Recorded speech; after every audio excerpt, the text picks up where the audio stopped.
খুব junior, she is just few films old. So ও নিশ্চয়ই প্রচণ্ড মন দিয়ে কাজটি করেছে, আমার দেখা হয়নি, ও নিশ্চয়ই ভালো করেছে। এবং এখানেই এই কন্ট্রোভার্সিটা শেষ হোক, কারণ রুক্মিণী নিয়ে কিন্তু লহগৌরাঙ্গ, সরি বিনোদিনী নিয়ে কিন্তু লহগৌরাঙ্গ নয়, it's bigger than that.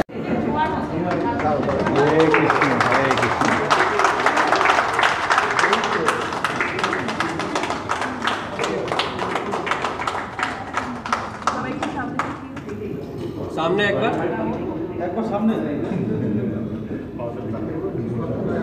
Script নিয়ে আমার পরিচালক আমার বলতে বললেন, যেটা আমি এখনো জানি না। 6 বছর ধরে একটা চর্চা হয়েছে রানা সরকারের ওই যে তার একটা মায়াপুরে একটা কানেকশন আছে জানতাম, সেটা যে এরকম চেতনা চৈতন্য করে দেওয়ার মতো কানেকশন না। আমার আগে দুটো জাতিস্বরা চতুষ্কোণের দুটো ছবি হয়েছে। আমার শুভশ্রীর প্রথম কাজ, আমার দর্শনার প্রথম কাজ, আমার ঈশার প্রথম কাজ, পান্নার সঙ্গে আগে কাজ হচ্ছে, আমার বিম্বর প্রথম কাজ। আমার মনে হয় যে এটার ক্যানভাস তো খুব বড়, লাইক এন এপিক।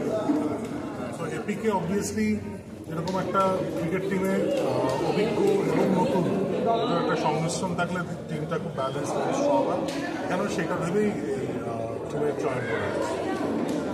এবং শুভশ্রী থেকে বিনোদিনীর কাজটি একটু বলো সেই বিষয়ে। শুভশ্রীকে বিনোদিনীর কাজটি আমার 2019 সালে। সালগুলো খুব ইম্পর্টেন্ট, এটা একটু সবাই মাথায় রাখবেন। 2019 সালে শুভশ্রীকে বিনোদিনী হিসেবে আমার প্রথম চয়েস ছিল বিনোদিনী হিসেবে শুভশ্রী।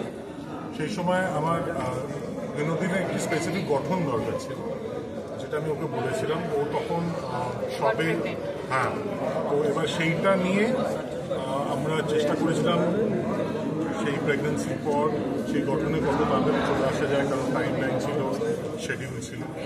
সো সেইটা কোনো একটাভাবে হয়ে ওঠেনি এবং ভাগ্যিস হয়ে ওঠেনি, কারণ যদি হয়ে উঠতো তাহলে আমি আমার ফার্স্ট চয়েস বিনোদিনীকে পেতাম। যে সেটা হচ্ছে বিনোদিনী নিয়ে যে এত আলোচনা এবং নানান রকম কন্ট্রোভার্সি এবং ওজি সুজিত মুখার্জি কেউ শুনতে হচ্ছে that he is goat inspired. Definitely হতেই পারে, এত মানুষ এমনি এমনি বিখ্যাত হয় না, শুধু কাজ দিয়েই বিখ্যাত হয় না, তাদের মানসিকতা, তাদের চিন্তাভাবনাও তাদেরকে অসাধারণ করে তোলে। এবং যারা অসাধারণ মানুষ তাদের কোনো কিছু থেকে ইন্সপিরেশন নিতে খুব একটা প্রবলেম হয় না, সেটা ছোট হোক বড় হোক, কোনো মানুষের কাছ থেকে হোক, কোনো ইনসিডেন্টের কাছ থেকে হোক, তারা ইন্সপিরেশন নেয়। কিন্তু এক্ষেত্রে জিনিসটা আলাদা, কারণ মানে হিস্ট্রি বা আগেকার খবর ঘাটলেও তোমরা দেখতে পাবে যে এই ছবিটির কিন্তু আমার কাছে অফার এসেছিল, সেটা হয়তো তোমরা জানো না, বাট এই ছবিটির অলরেডি বিনোদিনী রূপে একটা কিন্তু লুক প্রিয়াঙ্কা সরকারের মার্কেটে এসেছিল। সো ডেফিনেটলি এই ক্ষেত্রে তো উনি ইন্সপায়ার্ড নন, এবং যেহেতু উনি একজন এত সিনিয়র মোস্ট ডিরেক্টর, ওনার কাছ থেকে অনেকে ডেফিনেটলি ইন্সপিরেশন নিতেই পারে। এবং আমার মনে হয় সেটাতে উনি খুশিই হবে।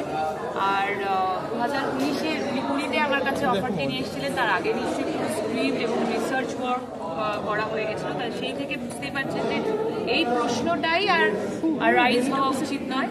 আর ডেফিনেটলি তোমরা বারবার নিশ্চয়ই একই ওই বিনোদিনী কম্প্যারিজনটা এখনই বন্ধ হয়ে যাক, কারণ আমাদের গল্পটা একদম অন্যরকম একটা গল্প। I have immense respect for every artist, because being an artist আমি সমস্ত আর্টিস্টের অনেস্টি এবং কাজের মর্যাদা করি। সেরকমই রুক্মিণী আমার থেকে খুব junior, she is just few films old. So ও নিশ্চয়ই প্রচণ্ড মন দিয়ে কাজটি করেছে, আমার দেখা হয়নি, ও নিশ্চয়ই ভালো করেছে। এবং এখানেই এই কন্ট্রোভার্সিটা শেষ হোক, কারণ রুক্মিণী নিয়ে কিন্তু লহগৌরাঙ্গ, সরি বিনোদিনী নিয়ে কিন্তু লহগৌরাঙ্গ নয়, ইটস বিগার দ্যান দ্যাট। আসলে এটা আমাদের কাছেও মিস্ট্রি, অনেস্টলি, কারণ আমরা এর পরে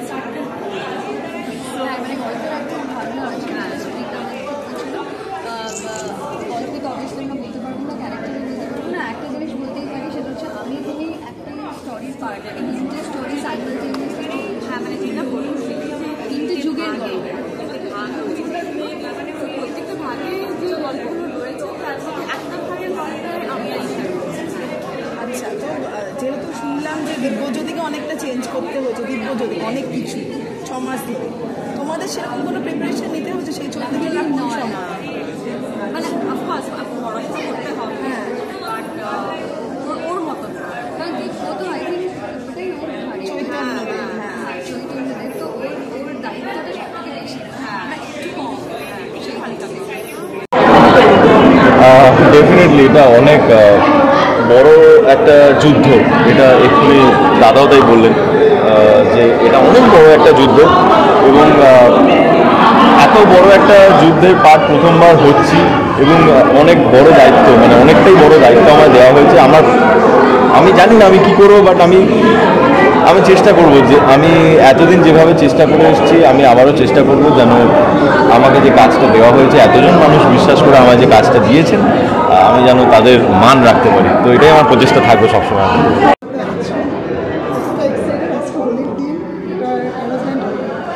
সত্যি তাই, মানে দোলযাত্রা আরও শুভ হয়ে গেছে এই অ্যানাউন্সমেন্টটার কারণে আমাদের সবার জন্য এবং বাংলা ছবির দর্শকদের জন্য আই থিঙ্ক, কারণ এই ছবিটি বহুদিন ধরে মানে মানুষজন ভীষণ এক্সাইটেড হয়েছিল যে কারা কবে হচ্ছে সেটা নিয়ে, সব নিউজ নিয়ে আজকে ছবিটি অ্যানাউন্স হলো।